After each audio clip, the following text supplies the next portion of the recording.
Book of Heaven, Volume 17, Part 1, JMJ. June 10th, 1924. The one who lives in the divine will must enclose everything. The divine will is beginning, means, and end of man.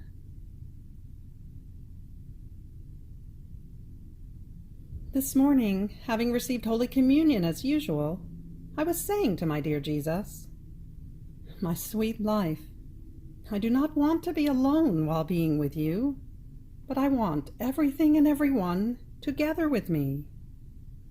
And not only do I want all your children forming a circle around you, but I also want the circle of all things created by you, so that together with me, in the endlessness of your most holy will in which I find everything, prostrate at your feet, all together, we may adore you, thank you, bless you."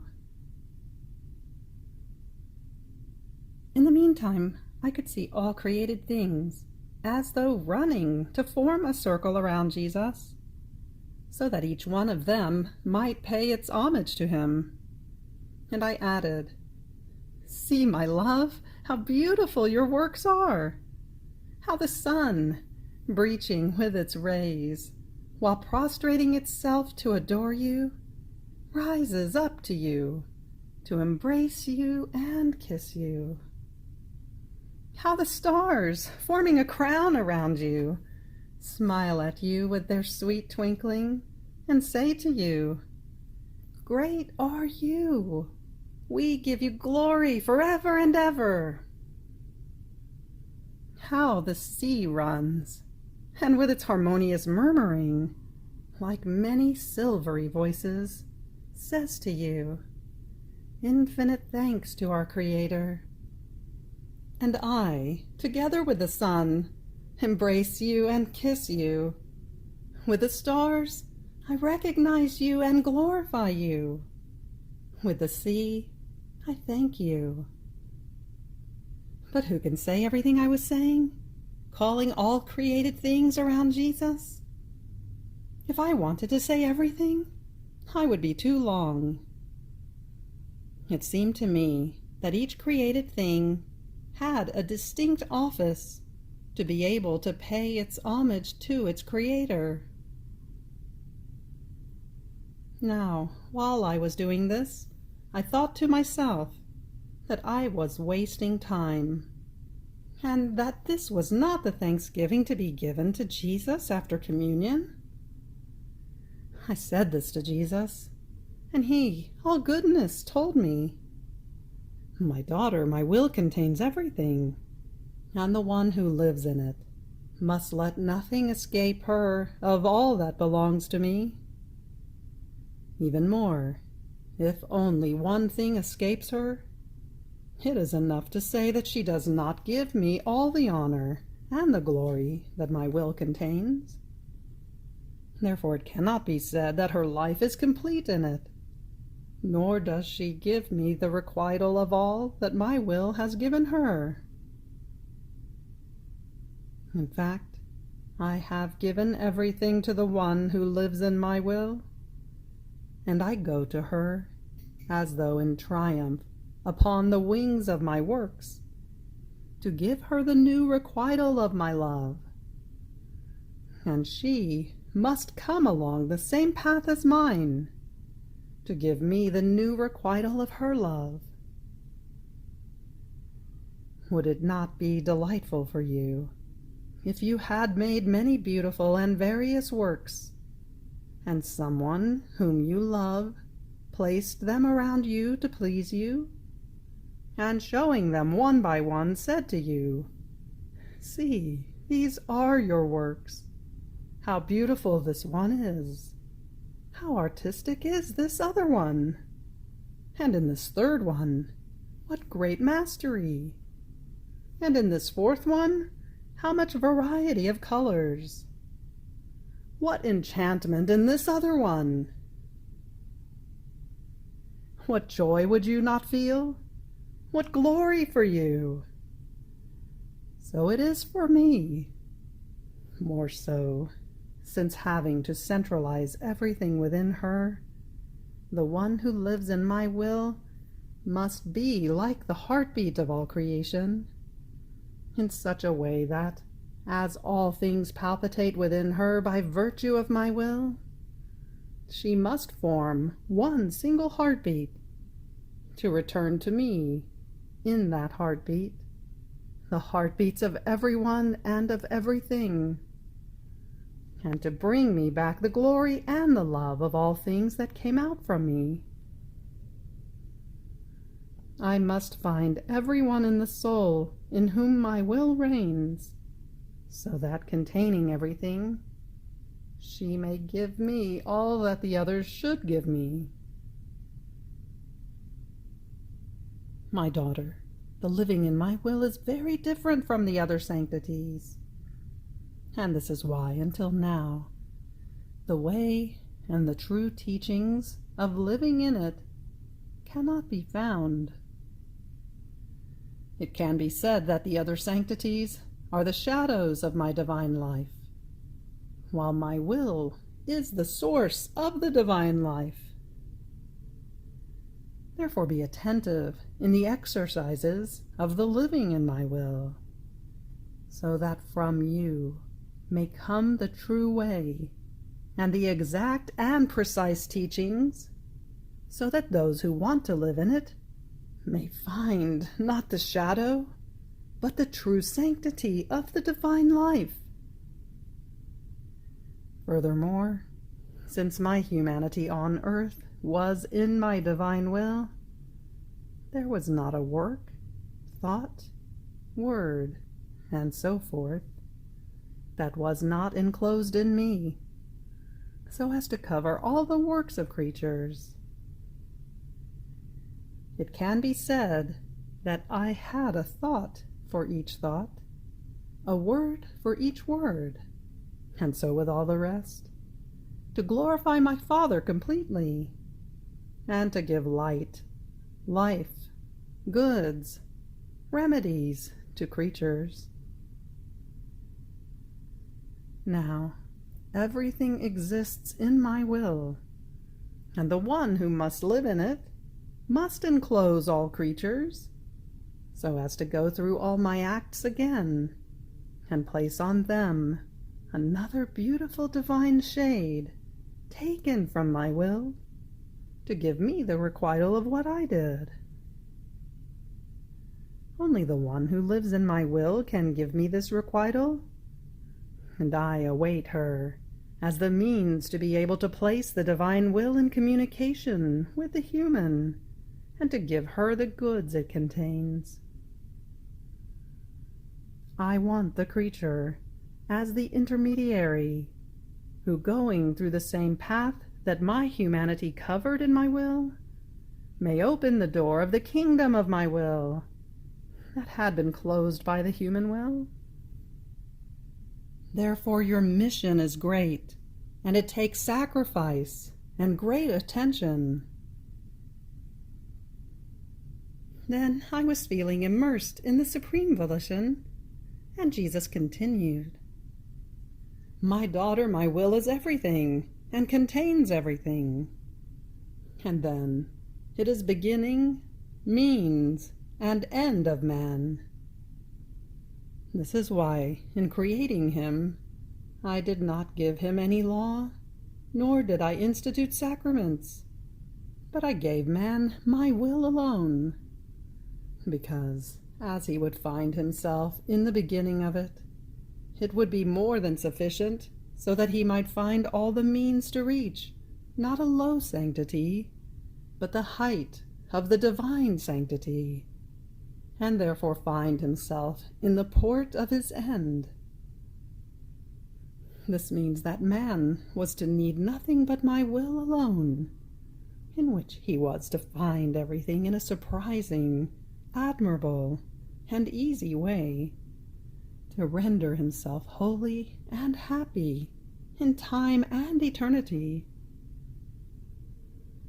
And if I gave him a law, after centuries and centuries of creation, it was because man had lost his beginning, and therefore he had lost the means and the end. So the law was not beginning, but means. But in seeing that, with all my law, man was getting lost, in coming upon earth, I instituted the sacraments as stronger and more powerful means to save him. But how many abuses, how many profanations, how many use the law and the very sacraments to sin more and to fall into hell, while with my will alone, that is beginning, means, and end, the soul places herself in safety. She rises to divine sanctity. She reaches, in a complete way, the purpose for which she was created. And there is not a shadow of danger that she might offend me. So the safest way is only my will. The very sacraments, if they are not received in order with my will, can serve as means of condemnation and of ruin. This is why I inculcate my will so much, because the soul being in her beginning, the means shall be favorable to her, and she shall receive the fruits that they contain. On the other hand, without it, the sacraments themselves may be a poison for her that may lead her to eternal death. June 14th, 1924. The importance of order in these writings. God is order. The beauty of the soul who operates in the supreme will. This morning, while I was in my usual state, I don't know whether it was a dream, I saw my late confessor. There is a note. It is Father Gennaro de Gennaro, who seemed to take something twisted from within my mind, and he fixed it and untied it. I asked him why he was doing that, and he said to me, "I have come to tell you to be attentive to order, because God is order. And if just one sentence, one word of what the Lord tells you is not in order, it might be enough to cause doubts and difficulties in those who shall read what you write on his adorable will." On hearing this, I said, "Do you perhaps know that I have written disordered things until now?" And the confessor, No, but be attentive for the future. Let the things you write be clear and simple, as Jesus says them to you, and omit nothing, because if one little sentence, one word of those that Jesus tells you is missing, or if you write it differently, it is enough for order to be lacking. In fact, those words shall serve to give light, to make things be comprehended with more clarity, and to link the order of the truths that good Jesus manifests to you. You are apt to omit many little things, while the little things link the great, and the great link the little. Therefore be attentive in the future, that everything may be orderly. Having said this, he disappeared from me, and I remained a little concerned. After this, I was abandoning all of myself in the holy divine volition, and my Jesus, moving in my interior, told me, My daughter, how beautiful it is to see a soul operate in my will. She plunges her action, her thought, her word into my will. She is like a sponge, and as she impregnates herself with all the goods that the supreme volition contains, many divine acts can be seen in the soul that spread light, and it almost cannot be distinguished whether they are acts of the Creator or of the creature. Becoming impregnated with this eternal will, they have absorbed within themselves a power, a light, and the way of operating of the eternal majesty. Look at yourself, how beautiful my will has made you. Not only this, but in each one of your acts I enclose myself, because by enclosing my will, you enclose everything. I looked at myself, and oh, how much light came out! But what struck me and pleased me the most was to see my Jesus enclosed in each one of my acts. His will imprisoned him within me. June 20th, 1924. The divine will contains the fullness of happiness. When creatures live in the divine will, then shall charity and all virtues reach the complete perfection. As I was in my usual state, I found myself outside of myself, together with my most sweet Jesus. He was all goodness and all admirable. He took my hands in his and pressed them tightly to his breast, and all love told me, "My beloved daughter, if you knew what pleasure, what delight I feel in speaking to you about my will. Each additional thing I manifest to you on my will is one happiness that I release from myself and communicate to the creature. And I feel I am made happier in her by virtue of my own happiness. In fact, the distinctive specialty of my will is precisely this: to render God and man happy. Don't you remember, my daughter, how much we delighted together, I in speaking to you, and you in listening to me? And how we made each other happy! And since my will alone contains the seed of happiness, I by manifesting it, and the soul by knowing it, form the plant and the fruits of everlasting and eternal true happiness that never ceases.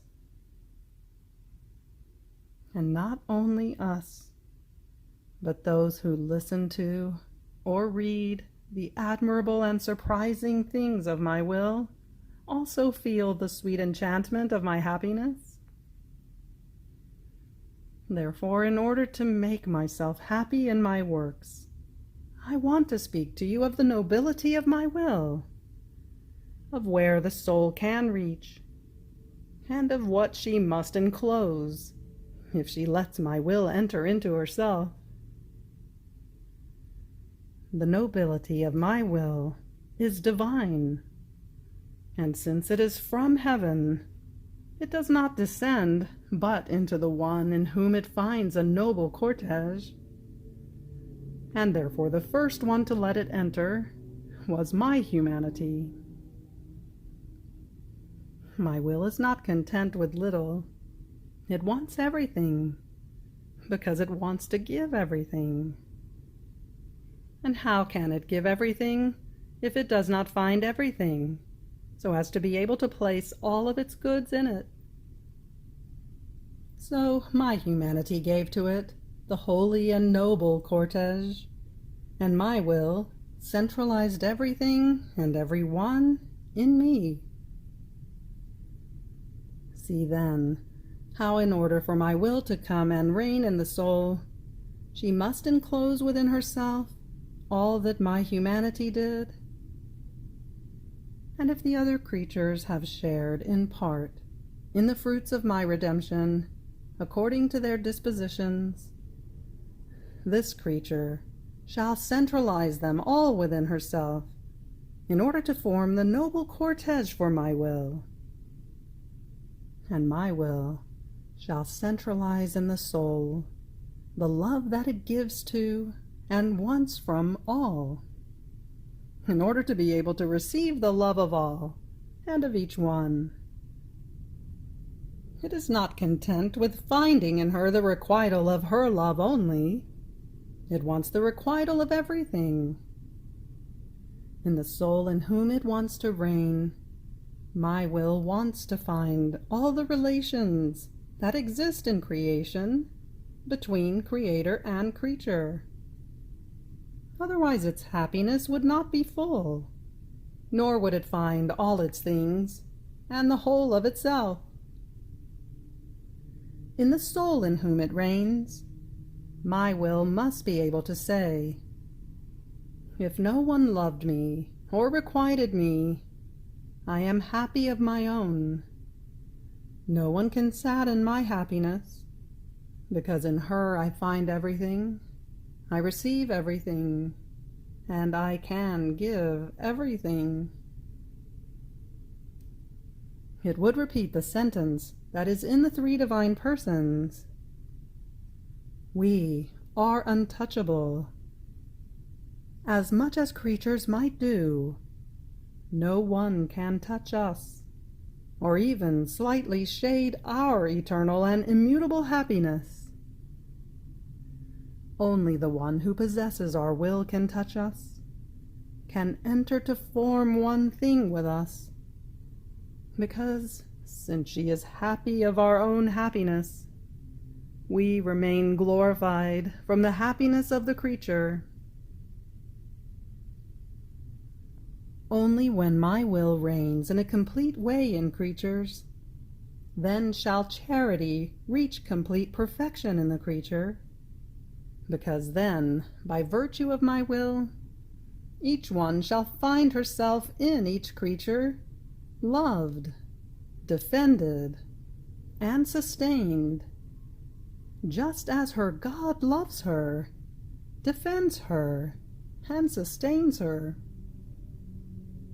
Each one shall find herself transfused within the other, as in one's own life. Then shall all virtues reach the complete perfection, because they shall not be nourished by human life, but by divine life. Therefore I needed two humanities, my own, in order to form the redemption, and another to form the Fiat voluntas tua on earth as it is in heaven. One more necessary than the other, because if in the first one I was to come to redeem man, in the second I was to come to restore him to the only purpose for which he was created, to open the currents of graces between the human will and the divine, and to make the divine reign on earth as it does in heaven.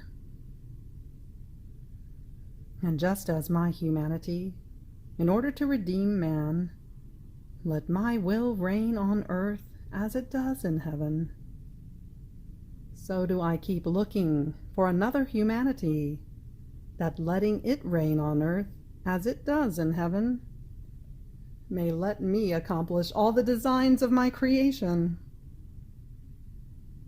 Therefore, be attentive in letting my will alone reign within you, and I shall love you with the same love with which I loved my most holy humanity. July 1st, 1924. The blood of Jesus is the defense of creatures before the rights of divine justice. The one who gives himself to God loses his rights and acquires the divine right to happiness. I felt very oppressed because of the privation of my adorable Jesus. Oh, how my heart bleeds, and I feel subjected to suffer continuous deaths. I felt I could take no more without him, and that my martyrdom could not be harder. And while I was trying to follow Jesus in the different mysteries of his passion, I came to accompany him in the mystery of his painful scourging. At that moment, he moved in my interior, filling me all with his adorable person. On seeing him, I wanted to tell him of my hard state. But Jesus, imposing silence on me, told me, "My daughter, let us pray together. There are certain sad times in which my justice, unable to contain itself because of the evils of creatures, would want to flood the earth with new scourges. And so the prayer in my will is necessary, which extending over all, places itself as defense of creatures, and with its power, it prevents my justice from getting close to the creature in order to strike her." How beautiful and touching it was to hear Jesus pray. And since I was accompanying him in the sorrowful mystery of his scourging, he made himself seen, deluging blood, and I heard him say, "My Father, I offer you this blood of mine. Oh, please, let it cover all the intelligences of creatures, rendering all their evil thoughts vain, dampening the fire of their passions, and making holy intelligences rise again. May this blood cover their eyes and be a veil to their sight, so that the taste for evil pleasures may not enter into them, and they may not dirty themselves with the mud of the earth. May this blood of mine cover and fill their mouths, and render their lips dead to blasphemies, to imprecations, to all of their bad words. My Father, may this blood of mine cover their hands, and strike in them terror for so many wicked actions. May this blood circulate in our eternal will to cover all, to defend, and be a defending weapon for creatures before the rights of our justice. But who can say how Jesus prayed and everything he said? Then afterwards he kept silent, and in my interior I felt Jesus taking my little and poor soul in his hands, squeezing it, touching it up, looking at it. And I said to him, "My love, what are you doing? Is there anything in me that displeases you?" "I am operating and expanding your soul in my will. And besides, I do not have to give you an account of what I do, because having given yourself completely to me, you have lost your rights. All rights are mine. Do you know what your only right is? That my will be yours, and that it administer to you everything that can make you happy in time and eternity."